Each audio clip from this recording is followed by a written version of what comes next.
up, JP Nation? It's your boy JP. Before we get into the video, make sure you click that subscribe button. It makes a huge difference, and click that notification bell. You know what our next upload is, and definitely like this video too as well. Comment down below what makes Tim Duncan the greatest power forward of all time in your opinion. Now, if you don't agree that Tim Duncan is the greatest power forward of all time, it's totally understandable because it's subjective and all that. But most of them consider him the best power forward of all time. So without further ado, let's go and get into the video. I'm ready to hear NBA legends explain about Tim Duncan. Double, Shaq all over him. He gets away a fadeaway. That was a hell of a play by Tim, too. Hell of a play. Basketball Time Machine, shout out to you. Hey guys, this is Dominique Wilkins. Hey, this is Sean Kemp. This is Gary Payton. Hey, this is Pau Gasol. Hey, what's up? This is Vince Carter here. Hey, what's up? This is Matt Barnes. If you're an old school NBA fan like I am, make sure you check out the Basketball Time Machine with my man Sean Davis. Hello, good day everyone, how's it going? Welcome back to the Basketball Time Machine. My name is Sean David. Let's talk some old school NBA basketball. In today's episode, I want to take a look at NBA legends, talking about a player who I unfortunately didn't feature that often. I think I only have like 3 videos on the big fundamental, Tim Duncan. And yeah, I think I gotta change it. Anyway, before we start with today's episode, I want to ask you guys for a small favor. Please subscribe to the channel and like the video if you enjoy the content. Alright you guys, let's do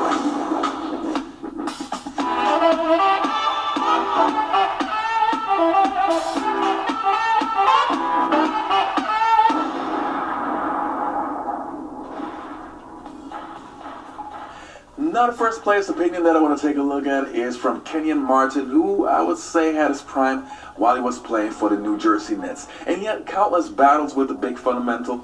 And in this clip, he's comparing Kevin Garnett and Tim Duncan. Let's take a look. Most guys I can speed up and make you play at my pace. I can frustrate you. I can do this and I can do that. But with him, it didn't matter. He was going to play at his own pace. He was going to get to his spots. He was going to shoot the shot he wanted to shoot. And I just had to make that shot as tough as possible. You know what I'm saying? With a guy like KG, like I know what he's gonna do, so I can make him do something different. Well, like he might make a tough shot, but I can manipulate the way he shot, took shots, things like that. Because KG dominant right shoulder guy. I know this. You playing me, you can't go right shoulder. I'm sitting on it. You might go every now and again, but you know that I know this is the way you want to go. So I'm shading that way, so you can't bring the ball that way. You gotta go and do something different. But with Tim, the only thing Tim knew that he couldn't play with the ball down here with. So when Tim wanted to make his move, he made it. And the next player's opinion that we're going to take a look at is from Jim Jackson, who also played for the Dallas Mavericks, the New Jersey Nets, and yeah, a couple of teams. Let's see what he has to say about Tim Duncan. Tim Duncan, unbelievable! The beauty about Tim's game, it was so simple, so simplistic. Yes. Didn't do anything flashy, but he could beat you every time. They go to the big fundamental. Puts it down, comes baseline, spin over the top. Good! If nobody ever watched Tim Duncan play, and this is your first time ever seeing Tim Duncan or heard the name Tim Duncan, and you like, how was Tim Duncan's game? Jim Jackson explained it just perfectly. It was simple, it was basic, and he still will dominate even with the simplest and basic moves. And he was the big fundamental. The bank shot, being able to use the jump hook. I mean, Tim Duncan's moves was just basic, but it was still effective. And he was a great playmaker too as well. That Spurs teams that he was on, they played the most beautiful basketball. And people say there wasn't a fun team to watch. Okay, well, basically you're just a casual fan, but the people that really love the game of basketball, love the X's and O's, they will tell you that Spurs basketball was just unbelievable to watch because everybody got a chance to touch the basketball and it was just so beautiful, people cutting. But yeah, Tim Duncan's game, very basic, but he still was effective though. Tim Duncan, I was the one who gave Tim Duncan tonight the big fundamental because Tim Duncan fundamentally had it all. You know, I had never played with a guy that won the MVP that season. And that season he won the MVP, and all his teammates was obviously going to be there and support him. I came in a suit, and I was excited, and Tim Duncan came in a shirt that was probably this long, and in Tim Duncan way said thank you to his teammates, to his fans, and accepted his MVP trophy in such the Tim Duncan way that all his teammates would appreciate it. It was just him being him. He's so humble. When I first saw him play, I thought, oh my goodness, you're incredible. This is going to be a lot of fun. So Timmy D, I can't even say we have a battle with Timmy D. Like, how do you battle with Tim Duncan? Like, it was the most silent battle. There is no San Antonio Spurs dynasty without Tim Duncan. It's time to celebrate, San Antonio. The Spurs have captured their 5th NBA championship. And the next clip that we're going to take a look at is from Steve Kerr, who had a very interesting take on that because, A, he played against Tim Duncan, he played with Tim Duncan, and he coached against Tim Duncan. So I think he has a kind of unique perspective. Let's take a look. Maybe the greatest two-way player in league history when you really think about it. I know that's saying a lot, but when you think about how dominant he was defensively at the rim, Timmy was as good as there's ever been. Yeah, he got double. He kicking out the Ginobili. No. They have a well-oiled machine. Yeah, Tim Duncan. No. I'm saying, without Tim Duncan, they still are a playoff team. No. They win games, but they don't make the playoffs. Big. Ginobili and Tony Parker. You Yeah, got do two by all-stars. You got 2 all-stars on that team, bro. They live off of Mr. Duncan. So what? Tracy McGrady, I love you to death, but you are wrong here. You are wrong. Yes, they are a well-oiled team, but Tim Duncan makes it work. Tim Duncan is the main part. That's the main engine right there. Yeah, Ginobili and Tony Parker were great players, but without Tim Duncan in that squad, San Antonio ain't going to win those titles. They ain't going to win those titles without Tim Duncan. They can be a playoff team, and Shaq's telling you, like, bro, they needed Tim Duncan to go with the hump. Tim Duncan got one of the highest win percentages of all time. His defensive rating is one of the highest of all time, too, as well. I mean, this guy gets it done on both ends of the floor, but T-Mac, you are wrong here, but I still love you to death, man. So you hear him. So what you're Yeah, saying? So those 2 guys ain't Hall of Famers then? I'm not going on to say that. What you mean? No, I'm saying if you take Tim off the team, they don't have the same success. Hold on. Yep. That's what I was talking about. Tim Duncan. Yep. Tim Duncan made Ginobili and Tony Parker. Is that what you're saying? Yeah. Hell no. Yeah. But if you give me Parrish and McHale and DJ, I'm gonna be all right. You better than Duncan? No, Tim Duncan's the greatest power forward ever. He had a lot of help.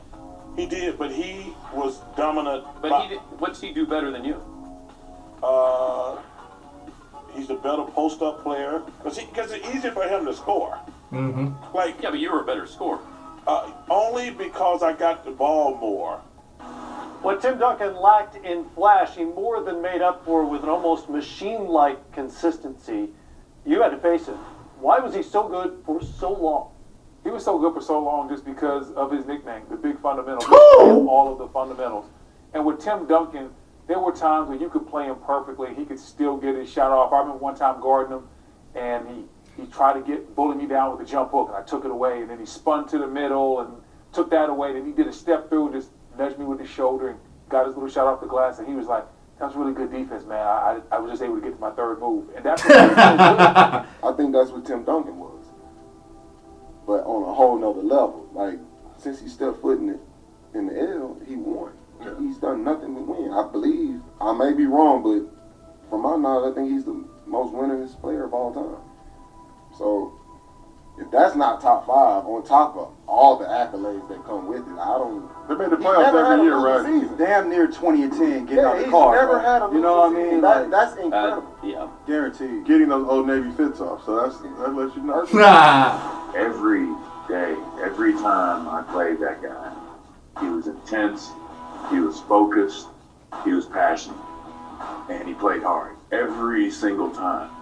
You can't tell that because, for one, he's big, always very stoic in his demeanor, but he was always intense. And just because he never wore it on his face all the time, I think that was his mind trick. That was his mind trick. I'm just gonna is be focused and have that laser focus, an occasional little smile every now and then. But this is what I'm doing every day, and we're going to compete.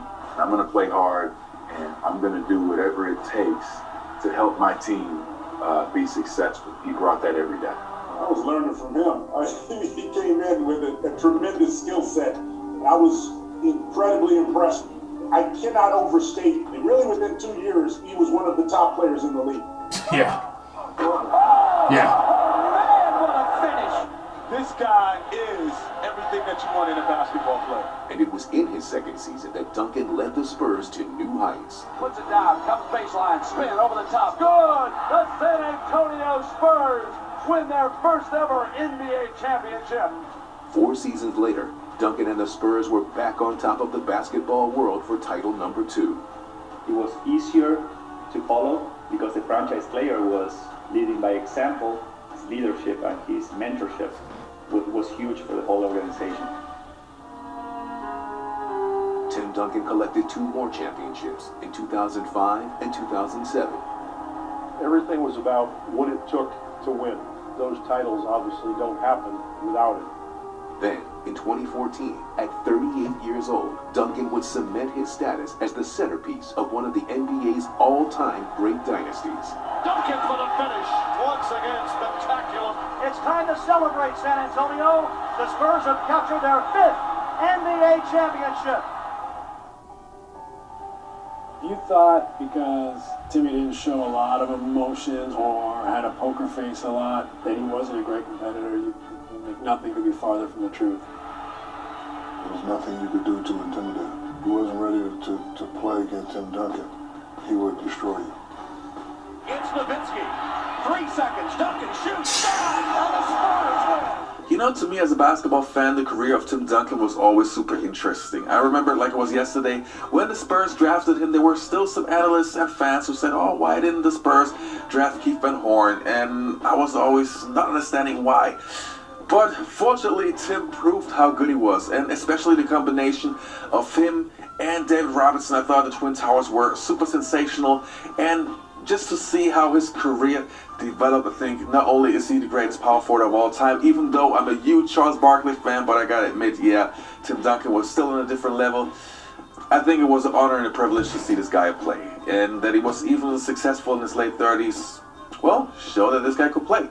Anyway. Yeah, that's interesting what Sean Davis said in the last part. He said that like people back in the day when the Spurs drafted Tim Duncan, they said, you know, they should have got Keith Van Horn. Why didn't they get Keith Van Horn? I can imagine Keith Van Horn drafted by the Spurs and they have the same success as Tim Duncan. I just can't admit it.